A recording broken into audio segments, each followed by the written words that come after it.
Because of him, we are here today. And of course, Mr. Manoj Jain. And besides this, of course, eminent industrialists, technologists, members of the vibrant startup ecosystem, faculty of IIT Madras, young friends, especially Karthik and the organization team, which were constantly in touch with us to organize this talk. And of course, ladies and gentlemen, and my dear students, because of you, this IIT Madras exists, and we are actually banking on you for everything what I'm going to speak hereafter. So, of course, as far as your institution is concerned, I don't have to say anything. It is one of the best. We know it. Its unwavering commitment to excellence, research, and innovation in technology. And milestones, of course, include first indigenous 5G call, first commercial RSCV-based system on chip, and first R&D organization which released most detailed 3D high-resolution images of the field brain, of the fetal brain. And of course, I saw the 3D printing machine, which I was highly impressed last time when I came here, which was making the platinum replacement for the skull. And of course, for the 6th consecutive year, you are first in rank overall category, and 9th consecutive years for the engineering category. So I think, like we used to say, you can't beat a Bajaj and IIT Madras, something like this, you can't beat them. They are the number one, numero uno, and that's why one feels proud to kind of get connected with audience of this caliber. And what I understand, in this audience, they're about technical majority, but they're also 15% humanities, which are also part of it. Why I'm telling you this? Because you have to understand the difference between the Army, Navy, the Air Force, and the book is Mask of War. The Navy basically banks on its platform as its USP. And as far as the Air Force is concerned, Air Force banks on the technology as its USP. But as far as the Army is concerned, word over, it banks on its human resources as the USP. And this is something that you'll find if there's a book from the Max Tegmark, Life 3.0. So when you talk from shift from Life 2.0 to Life 3.0, it is talking about the human being.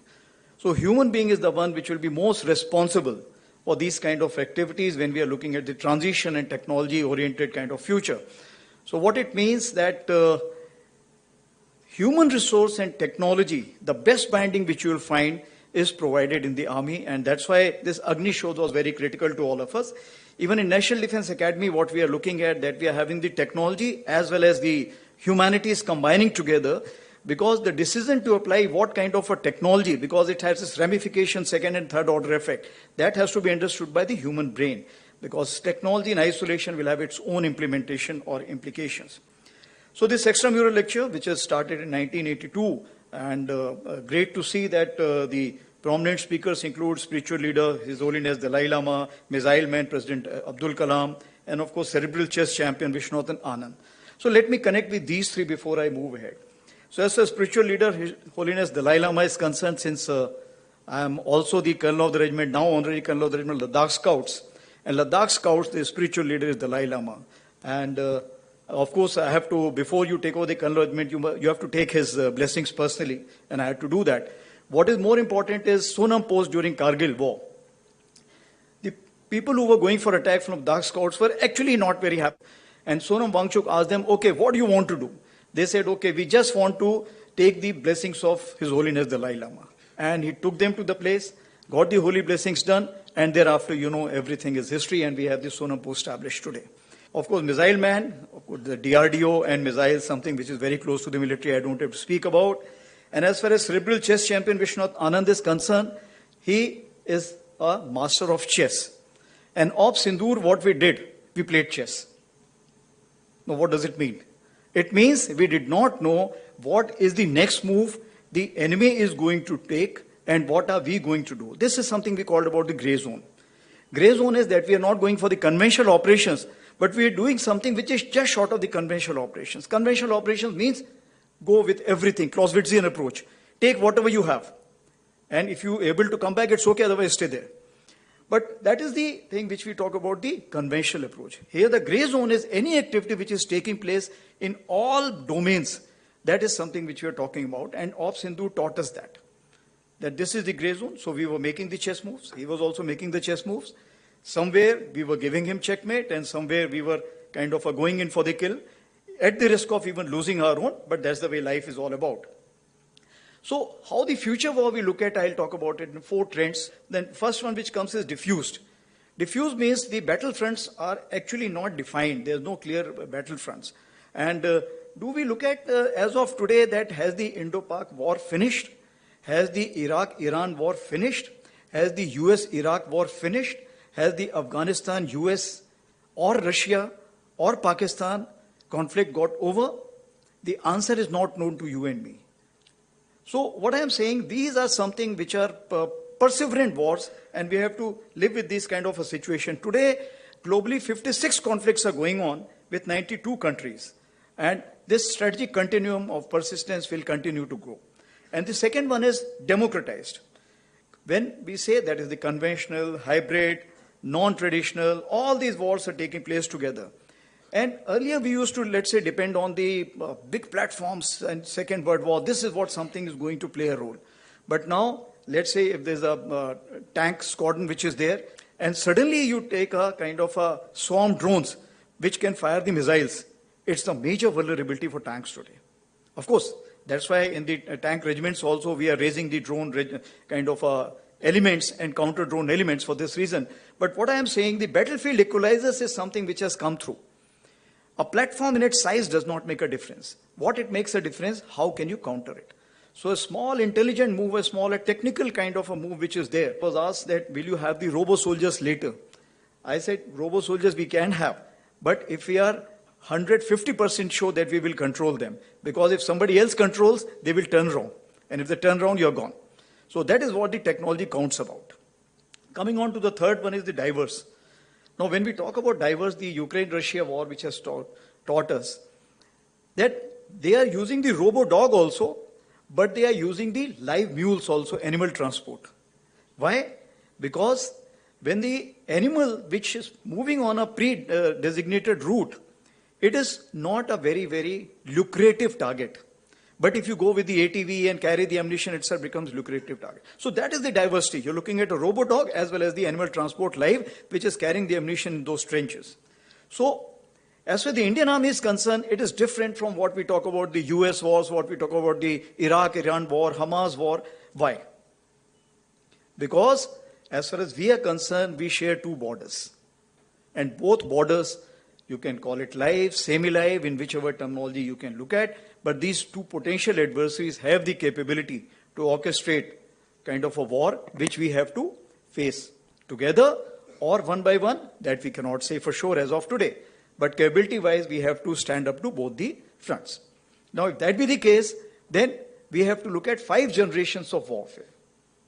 It means the technology will come up, but the space is only that much. So technology also have to fit in the topmost layer and then slowly and slowly seep down to the lowest layer. That is what is something important.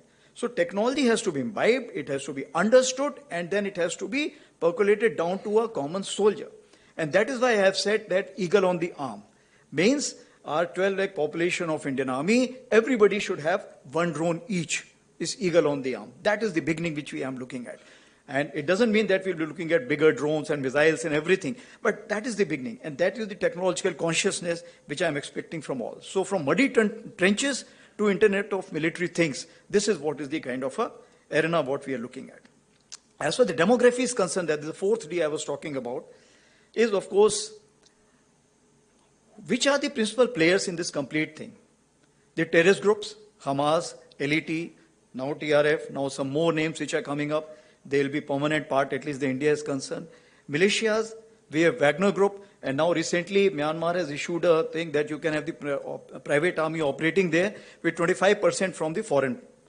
We have so many others also, you're aware, Legion of kind of France or other places where you will find that the foreign troops are coming. Similarly, from Nepal, I am told UK is also employing some people for their RT regiments and others. So you will find these kind of outsourcing, or if I can say that the soldiers, then the merchants. Merchants today which are part of the battlefield, whether Starlink, Apple, and so on and so forth. Of course, we have the citizen soldiers, and I must tell you, when Kargil happened, the citizen soldiers were prominent. We had the shepherd who told us that where the intruders are, and the last Chief Justice of Jammu and Kashmir, Mr. Tashi, he himself galvanized the locals and himself carried the ammunition for the troops during the Kargil war. So what I am saying, citizen soldiers are omnipresent, And any kind of information which they have, if they give us, for example, drones, as you see where the drones are flying, so that if it is put in the app, it helps us knowing that whether it's our drone, whose drone. And this kind of a thing we have tried in the Amarnath Yatra recently in J&K. And if it becomes successful, we'll develop it more. And with the kind of intelligence here which is sitting here, definitely we'll be able to make it more, if I can say that, fail-safe proof. Of course, the Guardian Force is concerned. This is the invisible, if I can say that, the non-kinetic handlers. And this is where you all come into play in a big way. Because today war has four quadrants. I will not have time to explain the four quadrants. But the non-kinetic quadrant is something which you can start today. And the next war, which we are looking at, it may happen soon. And we have to prepare accordingly, as already been brought out by Director, that in this we have to fight this battle together. This non-kinetic has to be fought together. So what are the deductions? That as far as whole of nation approach will be there for the next war, it is not the military alone which will be fighting. Let me assure you very clearly in this issue. As far as the grey zone is concerned, it's ever present and this will remain. As for the multi-domain, cyber, cognitive and space, these are the new terms which are coming in, and these are the new terms we need to learn more from you. We can tell you what do we want and what do we need to counter, but how, when, why is something you need to give us the answer. Atmanirbharta. Atmanirbharta, it's a long-term thing. Presently, whatever technology is being imported from outside and being called as Atmanirbharta, definitely it has a hidden cost. We are ready to pay more cost if it's purely made in India, because then we know that we can change it, we can modify it, we can upgrade it. That is the biggest advantage. That is what we are looking at, in-house technology. And as far as collaborative and synergistic is concerned, that means intra and inter. Because today, for example, we do not know what is happening on the Pak Western Front. But this information, when we have the exchange of intelligence with our neighbors on the other side, we'll definitely get to know which are the troops which are moving in what places. So what I am saying that interconnections are also equally important, which we call collaborative. And these collaborative will also, after some time, will go to the satellites and so many other agencies which are there, which are meant for a commercial purposes, but can also be used for the defense purposes. And if a synergistic approach is concerned, within us, that is the Tri-Services, NTRO, and so many other agencies which are there. So finally, if I look at that, India is facing a 2.5 front, and if it is facing the land borders, then keeping in with the psyche of the people in India today, currency of victory will remain as land. And that is, with that premise, I will say that what all actions have been taken and what are we looking at. 2016-19, again, we got 2 wake-up calls. We went in for a major transformation, whatever we could, and we declared as a decade of transformation, which actually year of transformation given by my predecessor, General Pandey, and then we made it decade of transformation because changes don't come so fast. You need time. Years of technology absorption, we created 2 years because technology, like I told you, has to be absorbed at the top, but it has to seep through a soldier, and it is not so easy. It's a social change, and social change cannot come with a jerk. And of course, year of reforms, which were declared by our Honorable Raksha Mantri, and that is what was a major catalyst and a major kind of anchor for change. And all this combined together, we put a vision for Viksit Bharat 2047 for the Indian Army. So, Peter Drucker said the best way to predict future is to create it. And if that is the case, actually, it helped in Op Sindoor because when I took over, the first thing which I did was the multi-domain operations war discussions. Multi-domain operations is basically how the technology can be imbibed in the warfare. Normally, we have been doing the bean counting, okay, how many tanks, how many infantry battalions, but this is the time we went in. And it was not purely military. We had the academia joining us from all these stakeholders, whether it's CERT or anyone for that matter. We had those people and they told us that what you can do, what you cannot do, and what you're doing is Stone Age or it is actually in advanced stage. So that is how it showed us the mirror. And since it showed us the mirror, it helped us in a big way.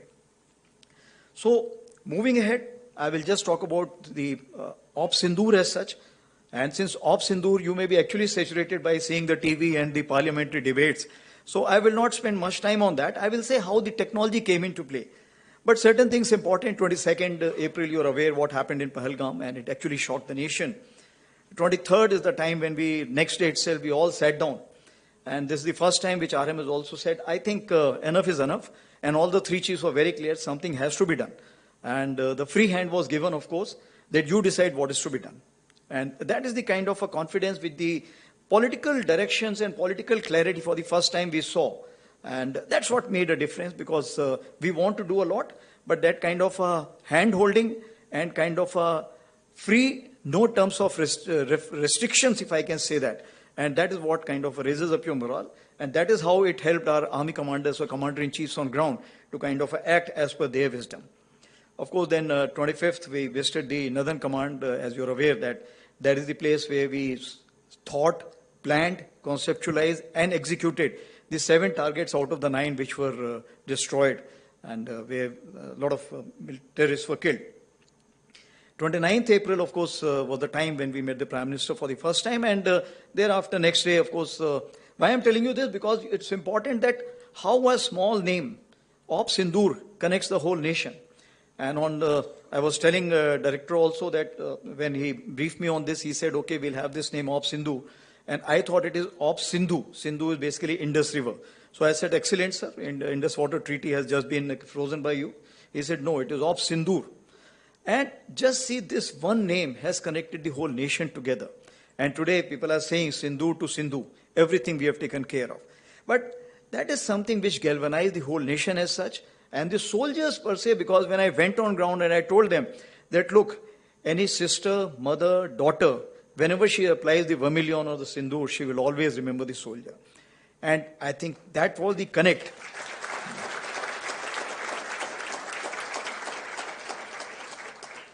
And I think that was the connect which they brought the whole nation together for one cause. And that is the reason I think the whole nation was saying, why have you stopped? I think that's the question which was being asked. But of course, that has been amply answered by. So the strategic clarity was in dime. That is diplomatic, information, military and economic. And that's why you see that the IWT was frozen. Then High Commission strength was reduced. The defense personnel were moved out. Persona non grata, they were declared. And visas were revoked. Because when you go for such kind of offensives, what happens? You need to always look at what the other side is thinking and how this chess is going to get played. So what we did, we created a red team. So this time what we did differently, as far as Uri, you are aware that it was 2016, it was a shallow thrust and it was launch pad we were looking at. It is basically to convey a message.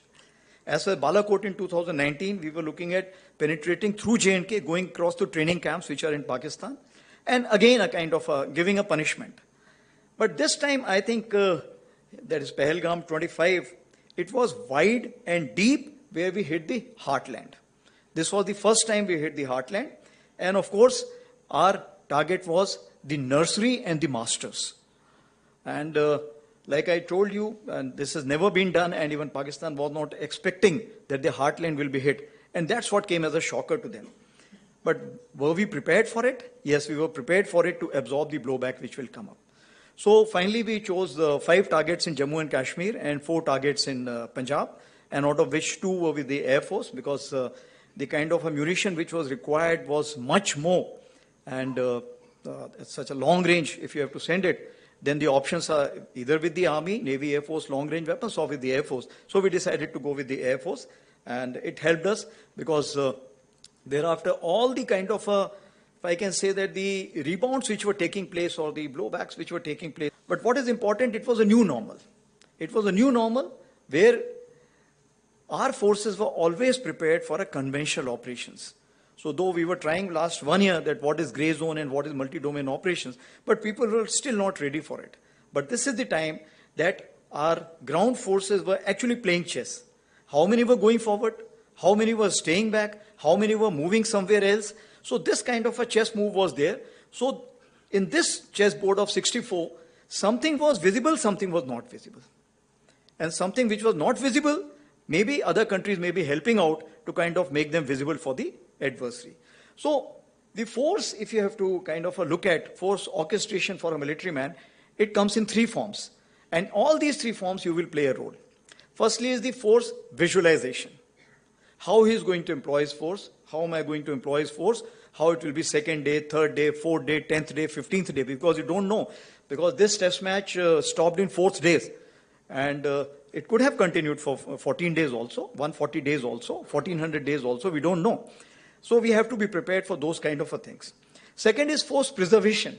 Force preservation is important because you have to live to fight another day and you have to kill the other person. That's what is your job. Not to lay down your life unnecessarily. It is to make sure the other person lays down his life and he feels happy about it. And you feel happy by facilitating that. So if that be the case, so force preservation becomes important and it has a major role. When we talk about the various drillings which are required to be done in the mountains and so many bunkers of different kind which are required to be made, and if I can say the preemptive actions which are required to be taken, and the third one is application, force application. So these are the three domains which we look at as a military man, and this is what something I will just give the amalgam of some issues that how we went about and where your role comes in. So I will just talk about the technology and Ops Sindoor. So firstly, let me assure you, it was a whole of nation approach and the collaboration was there. Was it in conjunction with other nations or not? That's a moot point, but it should be. It should be in long run. As far as deep data mining, that became a criticality that if you had the deep data with you, it would have helped you more. So for last 1.5, 2 years, since our deputy chief is the one who's looking at data, big data analysis, integration and everything, we have started it in a big way. And if you have the data, then only you can go for the predictive analysis and all that. So this is something which is a big lesson we realize, and data is something now we are working out, and we are also looking at what headings, so that later on it doesn't happen that the data becomes so haphazard that we don't know how to handle it. Initially, when we were trying to digitize, we were just taking all the notes, files, and kind of just scanning. That was not digitization. Digitization is reading it, scanning it, and be able to get this kind of a job, which requires a major, if I can say that, processing capability. And this processing capability was not available with us. But again, courtesy the initiative of the deputy chief, we walked up to IIT and they gave us, and that is the kind of a GPUs. So this is something which immediately helped Indian Army to go in for, if I can say that, data handling of a big quantum. So first one which I will talk about the intelligence, surveillance and reconnaissance, because we realize that the common operational int picture is something which is important, or integrated picture which is important. We have for the Army, we have for the Navy, we have for the Air Force. But getting it together so that all the, if I can say, the layers can sit on one and then we can take the decision. That is something which we have not been doing. By the way, this is the first time that the India has one operational name, common name as Ops Sindoor. Earlier we used to have, for example, if it's Kargil, so you'll have Op Vijay for Army, Safed Sagar for Air Force, and so on and so forth. So even if we were kind of having some problems, inside the room there was no cameras. We could sort it out and come back as a fresh man when we come outside. But what is important is the differences must be discussed and it must be overcome. And that's what we could achieve. So as far as the ISR is concerned, we realize that whatever authorization you give, I have told you that I'm looking at Eagle on the arm to begin with. So whatever the small drone which has been shown to me today, I had discussed this dream last year when I had come here. And of course, thereafter, I realized that in the headquarters, things are moving very slow. So I created those organizations which are now kind of, to fill their quench for thirst, they have to buy all these things. So we have created the Rudra, Divyastra, Shaktiban, and of course, Bhairav. What all this is already in the internet, you can look into it. So tethered drone, something which came as a kind of a big surprise to us.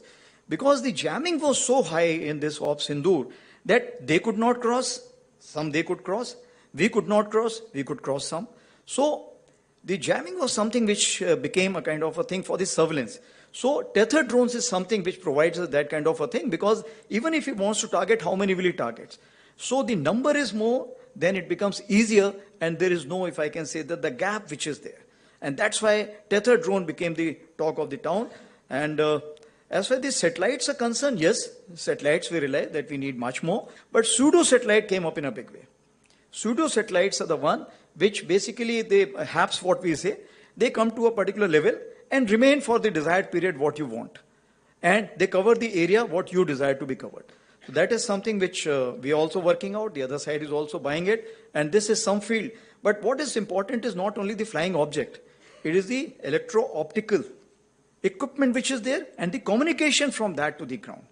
This is something which comes into play, and this is also need to be seen. And of course, as far as the endurance of that satellite is concerned, important. So this time also what happened, some good Samaritans, no names, nothing, came up, because India exists all over the world, and our diaspora is all over the world. And of course, if I can say that, picking up data from the social media and mobiles. There is another thing called as light situation. That, okay, where was the light on today? Where was the concentration of light was more, here or there? Now to get this kind of information, kind of process it, and come out with the inference, ki, okay, this is what artificial intelligence, that this is what it could be. This is what something is required. And you will find all these fields, you will play a very, very important role. Of course, we have lot many agencies, NTRO, ISRO, INT agencies, etc. And we realize that our platform, which are common, need to be much more empowered. So we are working towards that. And of course, we also need to strike a balance between the federated and centralized info flow. Because if you have centralized info flow in the cloud, then what happens? You will find that if that gets impacted, the only one, the reserve alternate which you have, that's all. But if you have a federated, then you'll find the local, at least region, will not get impacted. Because that will have its own, as well as having with the central server. So this is the kind of a thing which we are looking at. And that is where you'll find that all the three services have something called as centralization and decentralization. And a mix of that is something which is the orchestration of operations. The second one is narrative management system. So narrative management system is something which we realize in a big way, because victory is in mind. It's always in mind. If you ask to a Pakistani whether you lost or won, you say, my chief has become field marshal, we must have won only, that's why he's become field marshal. So what I'm saying, that this is how you can influence the population. So it is the domestic population, it is the adversaries population, and it is the neutral population. Can rising powers be accommodated? That's a question you have to ask, and you will get the answer yourself. So then we made inroads through our own way. And the narrative management system, by getting the social kind of a sensitive index, then getting to use the Twitters and other handles from other places. So the strategic messaging which was there was very, very important. And that's why the first messaging we did, that okay, justice done, Op Sindoor, that hit the maximum, I am told, in the world today, the number of hits which received. So that was the strategic messaging by a simple message. And the logo which you see all over the world was created by a lieutenant colonel and a NCO. So we prepared all this. So when we were going in for this kind of Op Sindoor operations, we were also going for these things, because narrative management system is important. So what it means, that when it comes to the technology, there is a technology here, there is a technology here. The big party would like to propagate a technology to be much, much better, and you will get influenced by it. And the smaller one will not have the money power to kind of propagate that. So that is where I think the narrative management system plays a role. And if we are able to kind of get in time, I assure you that we will be able to help out this kind of a smaller party also. As we dug through the OSINT, we could also declare the fake.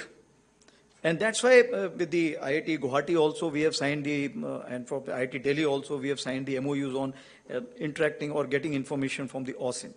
And this fake R stamping was something which was giving a great credibility.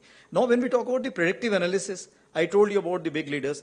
But I think with this kind of a thing, we do not have time now, because even the corps commanders will change, even the naval commanders will change on the other side. So we need to put in all this data, and we should be able to see, okay, what is the thought process? What is he likely to do? No, predictive analysis is required. And that is where we all play a role in it. As so the communication is concerned, of course, secure battlefield networks, it helped us in a big way. Cyber defense measures. This is something, whatever you do, you will find you are still short of effort. And you know that what kind of attacks which were carried out, and we could ward off, we could recoup back wherever is required, we could rebound back. But next time, it may be much more. And whether that country will do it alone, it will be supported by some other countries, we do not know. But I have a strong hunch feeling that that country will not be alone. And that is where we have to be careful. Here I would like to talk about Sambhav, because Sambhav is courtesy IIT Madras, and this was a big game changer. Why? Otherwise, we used to be on the WhatsApp if we have to talk anything. Secret, we cannot talk, so we are talking on the mobiles. But this Sambhav gave us a big uplift. Same thing, this war starting from 22nd April, we formed various groups as you are aware. But here there was a kind of a drawing board where everybody was knowing what is happening. So my Southern Army commander sitting at Pune, who is controlling the Rajasthan, doesn't have to tell J&K what is he doing. It is known through that.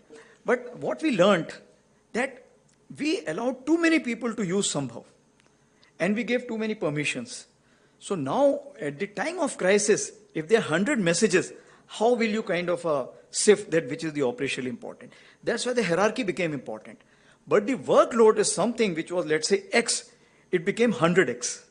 When it became 100X, Murphy's law, the server also went down at that point of time. We had to change the server.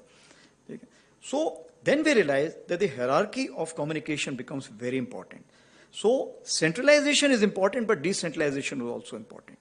And that is where, once we make sure that the hierarchy was kind of reverted back, it became easy. But still, the load on Sambhav was very high. And I'm happy to note that Sambhav 2.0 is also being looked at, because that will kind of help us for Sindoor 2.0. So I'm sure before Sindoor 2.0 starts, Sambhav 2.0 will be actually commercialized. Coming on to electronic warfare, of course, you're masters of it, so I don't have to talk about it. EM spectrum dominance, jamming, I told you, it was in a big way. But deception, we could do a lot with the electronic warfare. And beyond that, I would not like to speak, but as you know, that his headquarters, etc., depicted from that. And of course, radar fingerprinting, again, deep data. Because all the radars open at various places. And if you have the data, then you know, okay, which radar is opening up and it is held with which formation. That tells you the orbiting which is important. So fingerprinting which becomes important, and therefore the long-term involvement here becomes important. And ECAS or something, I think it's already in the media also, that we have created a software which is helping us. Of course, that is something which we have just started. But I am sure with the AI kind of a caliber which is there with the IIT Madras, that will become very, very strong, and it will get interlinked with the TRI services, because we need to work out together. As far as target engagement is concerned, we realize that attrition warfare is no more going to give you the results. So you need smart munition. All the dumb bombs have to be converted to smart bombs. We are working out with others also in this field, because here we do not have much time. And Russia also, finally you realize only two things are working.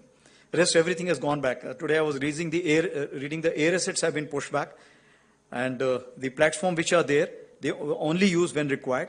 But the artillery guns and the drones, they are the only two things. The only thing what they have done, their dumb bombs have been converted into smart bombs. So the precision has increased. When the precision is increased, how does it help Indian economy?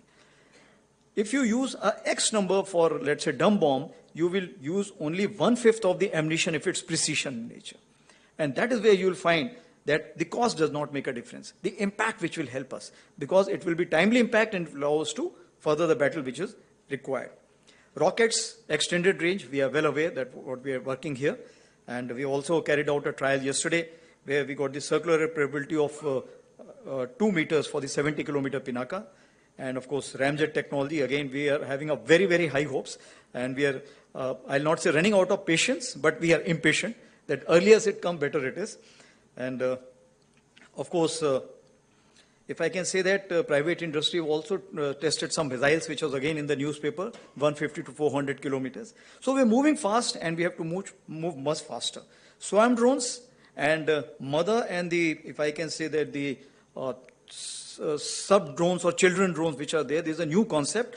And today there is in the newspaper, in the Twitter also, and in India also, one company has offered 30 kilometers of spool. And in Ukraine, they have used 40 kilometers for spool. So there is no interference or jamming which can take place unless you physically destroy it. So this is the kind of a thing which is being looked at. So what happens? You send a spool for 30 kilometers. By the time the two layers of jammers have been kind of passed through, thereafter the mothership goes another 20-30 kilometers, opens up with the kind of a sub-drones. And then you can create the havoc which is required. So 50 to 60 kilometer depth we can achieve. That is the kind of a range what we are looking at with this. And of course, armed UAVs, I don't have to talk about it. And employment of baits from both sides. So this time what they did, they send the small drones first, so that you use your anti-aircraft guns. You open your radars. So your anti-aircraft gun locations are known, your radar locations are known, then say frequency is known, so they know which kind of radar and everything. And then they came with the kind of armed small UAVs or drones, Yiha class, which is from Turkey. So they used that. And thereafter, of course, they came with the Chinese and Turkish big UAVs, which is called as combat UAVs, they came. So just because I think we were well prepared, we had the kind of ammunition, we had the kind of coordination, we had the kind of missiles, and we had the kind of counter-US equipment, which is the soft kill. All this combined together helped us in a big way. But will this help us the next war? No. Why? Because drone and counter-drone is a ratcheting effect. If you have better technology for drone, counter-drone technology will grow up. Thereafter, you have to drone better and then counter-drone. So both have to keep kind of overcoming each other deficiency or strength. So therefore, this is a constant battle which is going on, and for this we cannot sit idle. And that is where we need to work together. As for the counter-US equipment is concerned, in the area of 800 kilometers, we had 4,500 flying objects, including the Airforce. Now, if that be the kind of 4,500 flying objects which you have, how can you manage that space? That is something which is important. So when you use the jammer, it's very difficult to tell which drone is getting jammed, because it has the record, it's kind of a record of the frequency and other things. So that's on the lighter side, but that also can be a lesson drawn.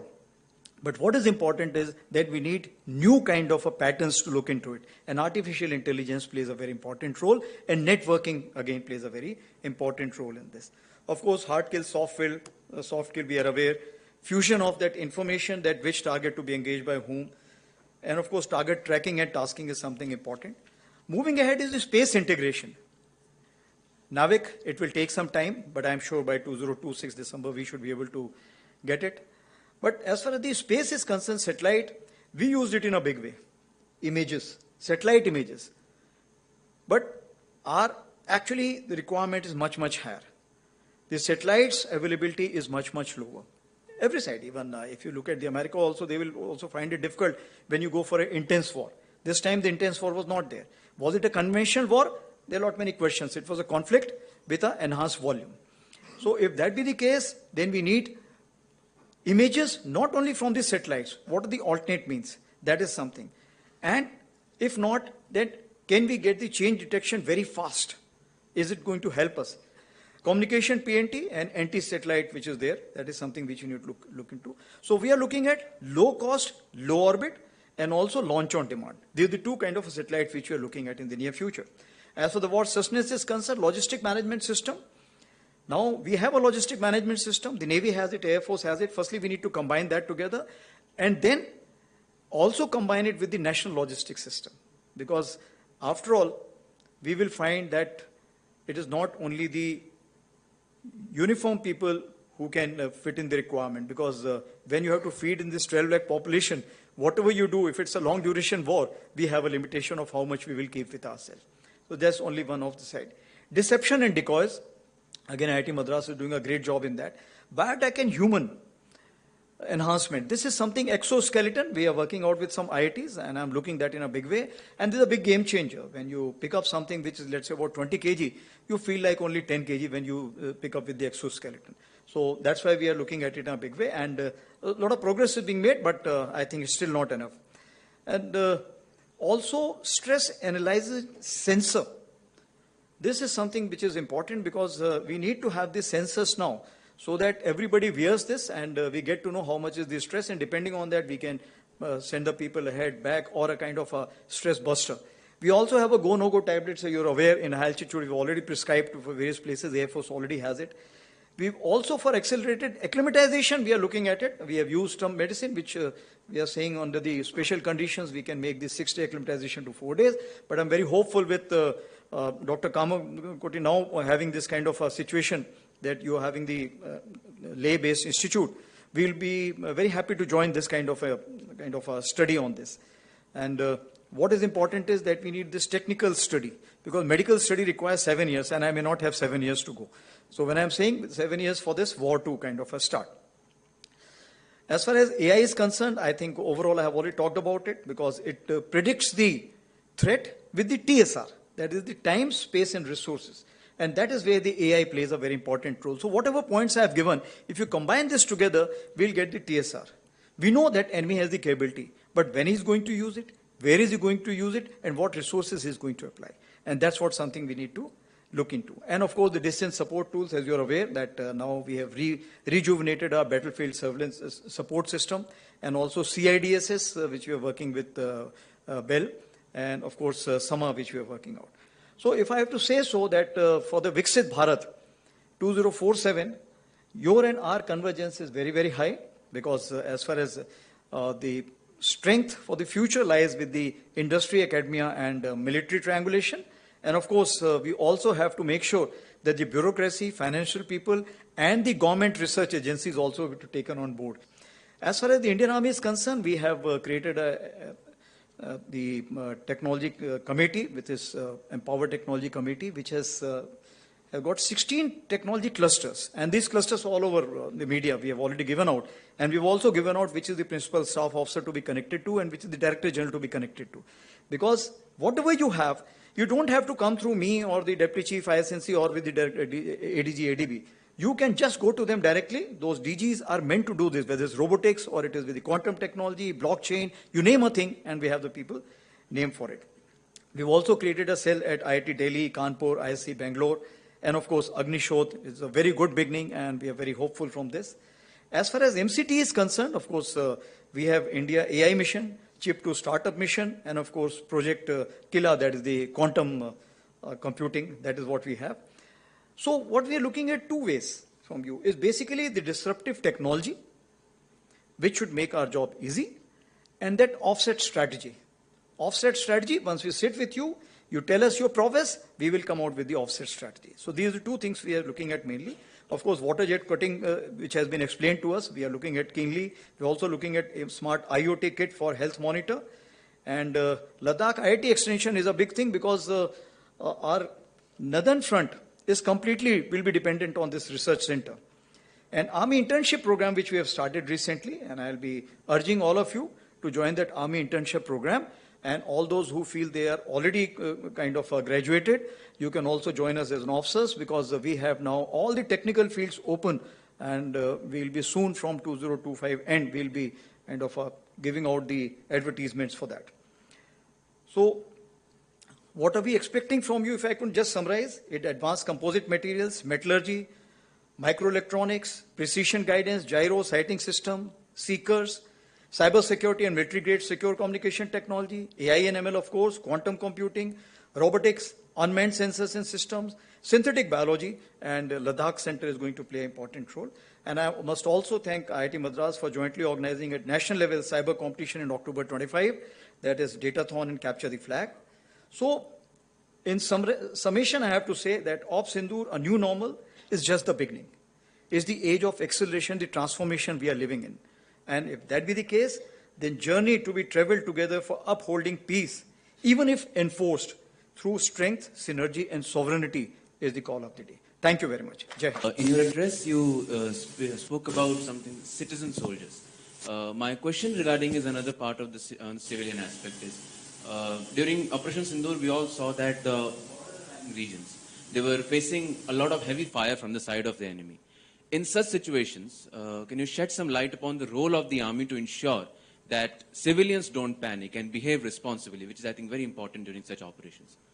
Okay, so it's a very pertinent question, and that's why if you see that anywhere in the world today, other than maybe Iran, Iraq, where they went on for 10 years, other places if you find that they all look at the exit strategy, that how early can they stop the war. As far as Russia, Ukraine is concerned, that's gone out of control, and that is something which, but when you go to Moscow, you don't realize that the war is on. That is the kind of a situation. They have been able to isolate that war zone. So what you've asked is basically what the role of army is as far as the protection of civilians is concerned. If you carry out the analysis, you will find that what will be the density of the population which is on the western side and what is the density on the eastern side.